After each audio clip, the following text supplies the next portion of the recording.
Salam cerdas. Perkenalkan, saya Eko Hendrianto Sudibun SPD, guru SMP Negeri 2 Pipsar. Ada sebuah pepatah dari Mahatma Gandhi mengenai masa depan. Bunyinya, masa depan bergantung pada apa yang kita lakukan hari ini. Jadi jika kita di sini untuk belajar bersama, kita berada di tempat yang benar untuk selangkah lebih maju dalam menggapai masa depan. Saya akan membagikan video tentang kerajinan bahan limbah lunak. Sampah merupakan masalah yang dihadapi hampir seluruh negara di dunia. Tidak hanya di negara-negara berkembang, tapi juga di negara-negara maju, sampah selalu menjadi masalah. Rata-rata setiap harinya kota-kota besar di Indonesia menghasilkan puluhan ton sampah. Membuang sampah sembarangan merupakan hal yang sering kita lakukan, padahal tidak jauh dari tempat itu ada tempat sampah dan nantinya diolah atau dihancurkan, dibentuk kembali menjadi bahan yang berguna. Sampah-sampah plastik dan limbah lainnya dapat menyebabkan terjadinya pencemaran tanah, air, dan udara, sehingga merusak ekosistem alam dan mengancam keberlangsungan hidup flora dan fauna di sekitar kita. Kebersihan lingkungan merupakan hal yang sangat penting untuk diperhatikan oleh setiap individu. Lingkungan yang bersih tidak hanya memberikan manfaat bagi kesehatan kita, tetapi juga berdampak positif bagi kelestarian alam dan kehidupan makhluk lain di sekitar kita, dan juga mengantisipasi terjadinya bencana seperti longsor, banjir, dan lain-lain. Oleh karena itu, sebagai generasi muda penting bagi kita untuk memahami pentingnya lingkungan hidup agar dapat mengatasi permasalahan ke depan. Dengan cara ini, kita dapat mencegah dampak buruk dari membuang sampah sembarangan dan menjaga lingkungan kita tetap sehat dan bersih. Pada video kali ini, kita akan membahas tentang yang pertama, prinsip kerajinan bahan limbah lunak, yang kedua, jenis dan karakteristik kerajinan bahan limbah lunak, dan yang terakhir, proses produksi kerajinan bahan limbah lunak. Indonesia merupakan negara dengan kekayaan alam yang melimpah ruah yang diberikan Tuhan. Sudah sepantasnya lah kita mensyukuri dan menjaganya agar dapat terpelihara dengan baik untuk generasi mendatang. Permasalahan mengenai sampah merupakan hal yang sangat membutuhkan perhatian serius dari berbagai pihak dan warga sekitar. Karena untuk saat ini, sampah masih menjadi persoalan yang mendapati kegagalan dalam hal penanganannya. Padahal jika dilihat dari dampak yang pasti terjadi dalam masyarakat, jika penanggulangan sampah tidak ditangani dengan baik, akan berimbas pada menurunnya kualitas kehidupan. Pada saat ini, kita akan membahas tentang prinsip kerajinan bahan limbah lunak. Kekayaan alam dan budaya Indonesia merupakan modal munculnya keberagaman produk kerajinan Indonesia. Kerajinan Indonesia yang unik dan memiliki ciri khas daerah setempat menjadi acuan yang dapat menjadi penyemangat dalam mengolah kerajinan dari bahan limbah organik. Limbah sendiri dari tempat asalnya bisa beraneka ragam. Ada limbah rumah tangga, limbah pabrik, dan limbah dari suatu kegiatan tertentu. Limbah dapat dikelompokkan menjadi 3 bagian, antara lain: yang pertama berdasarkan wujudnya, yang kedua berdasarkan sumbernya, dan yang terakhir berdasarkan senyawanya. Pertama, berdasarkan wujudnya. Limbah dilihat dari fisiknya terdiri dari A. Limbah gas, limbah yang berbentuk gas, contohnya karbon dioksida dan karbon monoksida. B. Limbah cair, limbah yang memiliki fisik berupa zat cair, misalnya air cucian, air hujan, rembesan AC, air sabun, dan minyak goreng buangan. Serta limbah padat, limbah yang berupa padat, contohnya kotak kemasan, bungkus jajanan, plastik, botol, kertas, kardus, dan bahan bekas. Yang kedua, berdasarkan sumbernya. Berdasarkan sumbernya, limbah bisa berasal dari 1. Limbah pertanian, limbah yang ditimbulkan karena kegiatan pertanian. Kedua, limbah industri, limbah yang dihasilkan oleh pembuangan kegiatan industri. Yang ketiga, limbah pertambangan, limbah yang asalnya dari kegiatan pertambangan. Serta limbah domestik, limbah yang berasal dari rumah tangga, pasar, restoran, dan pemukiman penduduk lainnya. 3. Berdasarkan senyawanya. Berdasarkan senyawanya, limbah dibagi lagi menjadi dua jenis sebagai berikut, yaitu yang pertama, limbah organik. Limbah yang bisa dengan mudah diuraikan atau mudah membusuk, contohnya kulit buah dan sayur dan kotoran hewan. Serta yang kedua, limbah anorganik. Limbah yang sangat sulit atau bahkan tidak bisa untuk diuraikan atau tidak bisa membusuk, contohnya plastik, beling, dan baja. Yang berikut jenis dan karakteristik pengolahan limbah lunak. Limbah lunak adalah mengacu pada kata sifat. Lunak yaitu limbah yang bersifat lembut, empuk, dan mudah dibentuk. Limbah lunak ini dikategorikan dalam bentuk limbah lunak organik dan limbah lunak anorganik. Kita akan membahas yang pertama, limbah lunak organik. Limbah lunak organik lebih banyak berasal dari tumbuh-tumbuhan.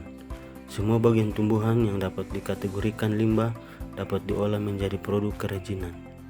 Namun semuanya harus melalui proses pengolahan terlebih dahulu agar diperoleh bahan baku yang baik.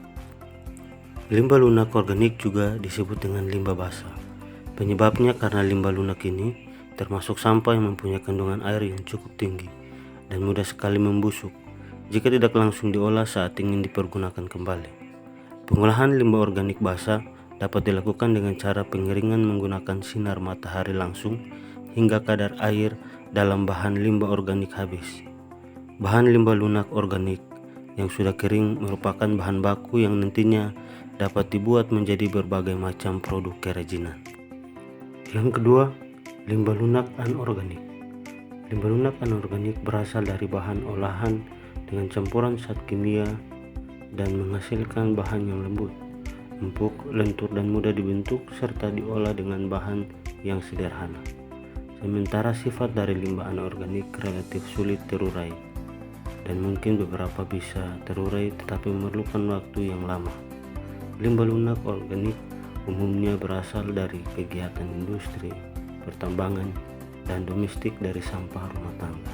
Contohnya plastik kemasan, kotak kemasan, kain perca, karet sintetis, dan styrofoam. Hampir semua limbah anorganik dapat dimanfaatkan kembali sebagai produk kerajinan dengan menggunakan alat yang sederhana. Yang berikut pengolahan bahan limbah lunak. Pengolahan limbah lunak memerlukan pengetahuan yang memadai agar dalam pemanfaatannya tidak menghasilkan limbah baru yang justru semakin menambah permasalahan dalam kehidupan. Paling tidak, limbah hasil daur ulang ini dapat dikelola dengan efisien dan efektif agar sampah yang dihasilkan dari proses pemanfaatan ini dapat diminimalisasi. Berikut ini adalah prinsip-prinsip yang bisa diterapkan dalam pengolahan sampah. Prinsip-prinsip ini dikenal dengan nama 3R. Yang pertama, reduce atau mengurangi. Kita harus meminimalisir barang atau material yang kita pergunakan. Semakin banyak kita menggunakan material, semakin banyak sampah yang dihasilkan. Yang kedua, reuse atau menggunakan kembali. Kita harus memilih barang-barang yang bisa dipakai kembali, hindari pemakaian barang-barang yang sekali pakai lalu dibuang. Yang ketiga, recycle atau mendaur ulang. Barang-barang yang sudah tidak berguna didaur ulang lagi. Tidak semua barang bisa didaur ulang, tetapi saat ini sudah banyak industri kecil dan industri rumah tangga yang memanfaatkan sampah menjadi barang lain, contohnya untuk bahan kerajinan. Kemudian ada proses produksi kerajinan bahan limbah lunak. Ada beberapa penggolongan hasil limbah lunak organik yang dapat dijadikan bahan baku. Bahan baku produk kerajinan dilihat dari kondisi wilayahnya. Misalnya, yang pertama, daerah pesisir pantai atau laut. Misalnya sabut kelapa dan daun kelapa. Yang kedua, daerah pegunungan. Misalnya kulit jagung, kulit bawang, kulit biji-bijian, kulit buah-buahan yang bertekstur seperti salak, dan kulit pete Cina. Yang ketiga, daerah pertanian, misalnya jerami padi, kulit jagung, batang daun singkong, kulit bawang, dan pelepah pisang. Yang terakhir daerah perkotaan, misalnya kertas, kardus, kulit telur, kayu, serbuk gergaji, dan serayut kayu. Proses pengolahan bahan limbah lunak secara umum dan sederhana antara lain pemilahan bahan limbah lunak, pembersihan limbah lunak, pengeringan, pewarnaan bahan limbah lunak, dan pengeringan setelah pewarnaan. Kemudian ada penghalusan bahan agar siap dipakai. Syarat perancangan penciptaan benda adalah yang pertama kegunaan, kenyamanan, keluasan, keamanan, dan yang terakhir adalah keindahan. Ada beberapa kerajinan dari bahan limbah lunak di bawah ini sebagai berikut. Yang pertama, kita lihat kerajinan limbah lunak organik. Salah satu contoh adalah kerajinan limbah kertas. Kertas merupakan bahan yang tipis dan rata, yang dihasilkan dengan kompresi serat yang berasal dari peluk. Kertas dapat memanfaatkan ketebalannya juga corak warnanya. Pemilihan limbah kertas harus disesuaikan dengan rencana pembuatan produk kerajinan. Yang kedua, kerajinan limbah lunak anorganik. Salah satu contoh adalah kerajinan limbah plastik. Jika kita perhatikan di daerah perkotaan, banyak orang berjualan di pinggir jalan sebagai pedagang kaki lima. Contohnya di terminal atau di pinggir stasiun, dan hampir di seluruh daerah industri tersedia banyak pedagang musiman. Bahan kerajinan limbah plastik banyak jenisnya, seperti plastik kemasan minuman, sedotan, plastik bungkus deterjen, dan plastik lembaran bekas potongan. Sebelum mengakhiri proses pembahasan saat ini, kita rangkum kembali apa saja yang kita pelajari pada materi kali ini. Yang pertama, sampah adalah suatu bahan yang dibuang dari hasil aktivitas manusia sehari-hari maupun proses alam yang belum memiliki nilai ekonomis. Yang kedua, limbah dikelompokkan dalam 3 bagian, yaitu berdasarkan wujudnya, berdasarkan sumbernya, dan berdasarkan senilai. Yang ketiga, limbah lunak yaitu limbah yang bersifat lembut dan mudah dibentuk. Yang keempat, limbah lunak ini dikategorikan menjadi 2, yaitu limbah lunak organik dan limbah lunak anorganik. Yang kelima, pengolahan limbah lunak perlu memperhatikan prinsip 3R: mengurangi, menggunakan kembali, dan mendaur ulang. Sekian dan terima kasih, sampai jumpa.